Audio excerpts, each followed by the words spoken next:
kita mulai. Bismillahirrahmanirrahim. Assalamualaikum warahmatullahi wabarakatuh. Waalaikumsalam. Teman pemilih dan teman parpol, selamat jumpa kembali di podcast parpolnya KPU Kabupaten Bogor sebagai sarana bagi KPU Kabupaten Bogor untuk mensosialisasikan seluruh tahapan pemilu 2024. Seperti kita ketahui, sekarang ini kita sedang berada di tahapan pendaftaran bakal calon anggota DPRD Kabupaten Bogor. Nah, pada tahapan ini, ketika teman-teman parpol mendaftarkan calonnya, itu maka kami memberikan kesempatan untuk menjadi tamu, untuk menjadi narasumber di podcast parlemennya KPU Kabupaten Bogor. Selamat sore ya. Sore. Selamat sore. Assalamualaikum warahmatullahi wabarakatuh. Waalaikumsalam. Gimana nih Pak Ketua ya? Pak Ketua, kabarnya baik nih. Alhamdulillah sehat. Pak Sekretaris, kabarnya. Dengan Bapak Edwin Sumarga, Ketua DPC apa DPD? Ketua DPC PKB. DPC PKB Kabupaten Bogor. Kalau Bapak? Saya Nuruddin Jaropeloy. Nuruddin Jaropeloy. Ya. Ini kayaknya dari namanya bukan dari Bogor ya? Asli Bogor? Bogor. Oh, asli Bogor. Saya di Bogor Barat. Oh, Dapil 5. Dapil 5. Jadi kalau Bapak kan kebetulan nyalek di DPR RI ya, Dapil Kabupaten Bogor. Apa nyalek di Dapil 5 untuk DPRD Kabupaten Bogor. Oke. Kita tahu ya bahwa kursi DPRD Kabupaten ada 55 yang tersebar di 6 dapil. Tadi kan teman-teman nih sudah mendaftarkan bakal calon anggota legislatifnya nih. Dari 55 itu sudah terpenuhi semuanya itu, 55. Alhamdulillah kita terpenuhi semua sesuai dengan aturan. Ya. Karena memang antusiasme calon di PKB ini alhamdulillah mendatang. Ya. Bukan soal kita ini di PKB sampai kita harus kerja keras menyeleksi, kemudian menyeleksi kader-kader terbaik sehingga kita ada beberapa yang calon yang kita coba.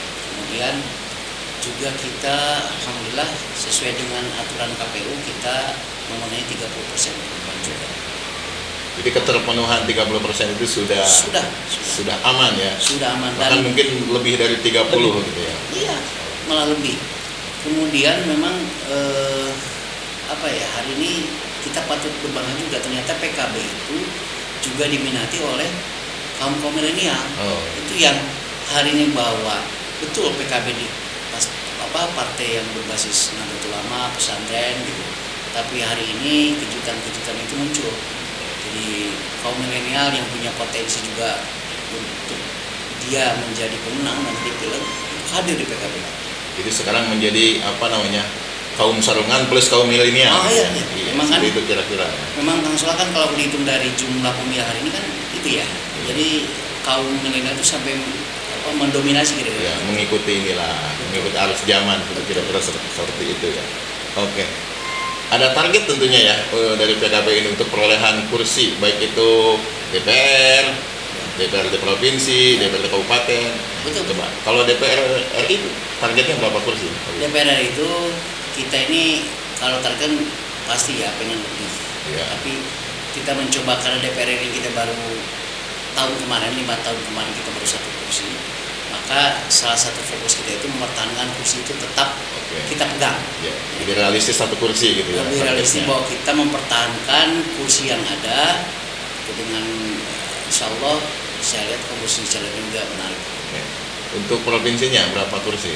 Provinsi, ini kan 11 ya. Yeah. Dari jumlah kursi itu ada 11. Yeah. Jadi rasional juga kira-kira kalau kita mengejar 2 kursi. Oke.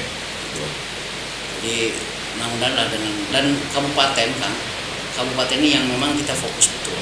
Karena memang saya dengan sahabat Jaro ini kan, Jaropelo ini pasti akan diminta pertanggungjawaban atas mandat yang kita terima ketika kita mencapai PKB. Kita diamanatkan untuk sampai ke kursi. 9 kursi. Ya, amanat Muscap itu. Kita kan kerja atas apa yang diamanatkan oleh Muscap. Berarti kalau Sinongga ada satu dapil yang targetnya 2 kursi, itu dapil mana itu? Tentu. Kan yang paling rasional kursi yang kita mau bidik itu kan tentu dapil 5, dapil 6, dan dapil 3 ya. Dapil 3. Ya. Dapil 3 udah selatan ya istilahnya gitu. Sekarang kalau dapil 3 kan nambah jadi 10 kursi 10, ya. Dan ada Ciomas di situ ya. Berkah ini. Iya. Luar biasa. Next ya. Dalam rangka mewujudkan target tadi kan otomatis harus ada upaya-upaya yang dilakukan. Baik itu yang sudah dilakukan, sedangkan apa nih yang dilakukan oleh teman-teman PKB ini supaya targetnya terpenuhi. Kita ini kan pasca Muscap ini harus bekerja. Kita harus bekerja. Jadi karena kita di amanatkan 9 kursi, maka dari awal kita sudah mulai bekerja keras. Pertama memang kita membenahi struktur partai. Membenahi struktur partai. Jadi cabang sampai ke tingkat PAC, kemudian tingkat ranting. Kemudian juga kita underball partai kita benahi, ada Garda Bangsa, Perempuan Bangsa, Gerbang Tani, ada Gemasaba. Kalau Gemasaba itu di PKB itu kelompok mahasiswa, kita gerak juga. Kemudian yang terpenting sebetulnya kita ini kan problem disaksikan. Nah ini kita juga garap persoalan bagaimana kita menggarap saksi. Tapi ini dapur ya, PKB ini nggak akan rahasia-rahasia. Sebetulnya kalau yang lain kan ini rahasia, rahasia enggak kalau saya.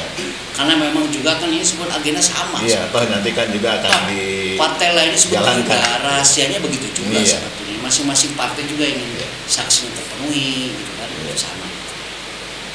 Oke. Profil calegnya nih, tadi kan ada gambaran milenial gitu. Profil ke ya profesinya seperti itu. Dari kalangan mana saja nih? Profil caleg-caleg PKB ini. Kalau tadi lihat itu pakai sarung-sarung gitu. Ini jangan-jangan nih kata saya kiai semua, ustadz semua gitu. Enggak, karena memang kan ini pergeseran kan. Jadi saya bersyukur atas kerja-kerja DPP kan. DPP PKB ini kerja keras, menggarap milenial, menggarap pengusaha, menggarap kelompok minoritas, menggarap kelompok perempuan. Nah ini punya efek ke daerah. Jadi hari ini di PKB Bogor itu ada yang pengusaha yang juga mencalonkan diri, ada yaitu normatif mantan lurah, malah kita punya satu orang mantan birokrat gitu ya. Birokrat gitu. Nah itu kan kalau profil itu nanti kita rahasiakan. Kenapa? Memang khawatir juga ada yang birokrat yang hari ini pensiunnya akan mendekati di DCT ya kan. Dilengkap lah kan, lengkap. Jadi dari berbagai macam kalangan lah ya. Betul. Secara umum tadi kan ada istilah sarungan dan milenial. Iya. Jadi ada tagline baru ini sekarang untuk PKB. Kira-kira begitu ya. Harapan teman-teman PKB untuk pemilu 2024 ini seperti apa? Kalau kita kan gini, politik ini kan fungsinya untuk merekrut kepemimpinan yang baik agar bisa bermanfaat buat rakyat dan umat. Tetapi bahwa ini ada bergeser. Saya lihat pemilu hari ini bergeser menjadi pemilu yang kadang-kadang menakutkan. Oh iya, menurut teman-teman itu ya. Harusnya kan politik itu yang gembira karena memilih pemimpin yang baik. Namanya kan pesta rakyat. Pesta rakyat itu kan ketika ada gium bahwa pemilu itu pesta rakyat gitu kan. Siapa pesta itu harus gembira. Ya, kalau pesta pasti gembira ya. Bukan pesta yang menakutkan. Pesta menakutkan itu Ya, bukan pesta. kita kan belajar dari Kang Solah. Belajar pemilu kemarin. Bagaimana kita menakutkan ketika misal ini efek pilpres, sebenarnya pilih itu santai-santai saja. Ini efek pilpres yang ketika misal head to head kemudian membuat kita ini tegang gitu di bawah. Nah saya berharap bahwa ke depan tetap normatif bahwa politik harus jujur adil, kemudian politik riang gembira. Yang kita PR bersama nih, misalnya KPU, Bawaslu dengan partai. PR-nya adalah bagaimana menciptakan pemilih yang cerdas. Karena dengan pemilih yang cerdas maka akan menghasilkan pemimpin yang baik. Nah, saya berharap bahwa pemilu ke depan tidak pada berbasis money politik. Iya. Ini yang sesungguhnya penyakit demokrasi itu adalah money politik. Ya, sepakat saya. Ya, karena dengan money politik maka siapa yang punya uang bukan siapa yang punya berkualitas. Makanya hari ini PKB betul-betul caranya kamu sampai kita ada uji kompetensi segala macam karena kita butuh dan mau menghasilkan anggota dewan yang berkualitas, pro rakyat dan tahu apa getaran-getaran keinginan rakyat. Kalau KPU itu punya tagline ini Pak Ketua ya. Ini nih, pemilu sarana integrasi bangsa. Keren itu, keren. Jadi harus menjadi pemersatu pemilu itu, bukan memecah belah. Kayak gitu ya. Jadi pemilu itu harus menjadi sarana integrasi bangsa. Oh ya, ada satu lagi nih. Kan ini ada kemungkinan terbuka tertutup nih, ya. Kalau lagi disidangkan di MK nih. Gimana nih antisipasi teman-teman PKB? Jadi artinya kalau berubah misalkan sistemnya seperti apa? Jadi kita sudah bersepakat. Kita sudah mendedikasikan diri kita sebagai kader PKB. Kader PKB tidak akan terpengaruh dengan persoalan terbuka dan tertutup. Karena kan patut diketahui secara sejarah kan PKB ini didirikan ulama ya. Jadi keberkahannya tinggi. Jadi teman-teman dicek kemarin kita kumpulkan gimana kalau terjadi keputusan MK terbuka tertutup, teman-teman bersepakat bahwa akan jalan terus. Karena memang sebagai kader tidak bisa menolak perintah partai. Nah, kemudian mungkin nanti kan ada inovasi-inovasi kira-kira ya Pak JP ya. Betul. Jadi ada inovasi di internal DPP kira-kira ke depan bisa terbuka di internal kalau tertutup ya. Tapi saya yakin Pak ini terbuka ya. Wah, itu keyakinan teman-teman PKB. Iya, kenapa? Karena memang rakyat pengen itu.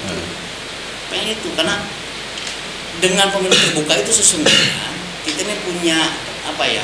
Dengan terbuka itu kedaulatan rakyat ya. Kedaulatan rakyat kan. Bagaimana seorang saya yang bukan nothing menjadi seorang anggota dewan?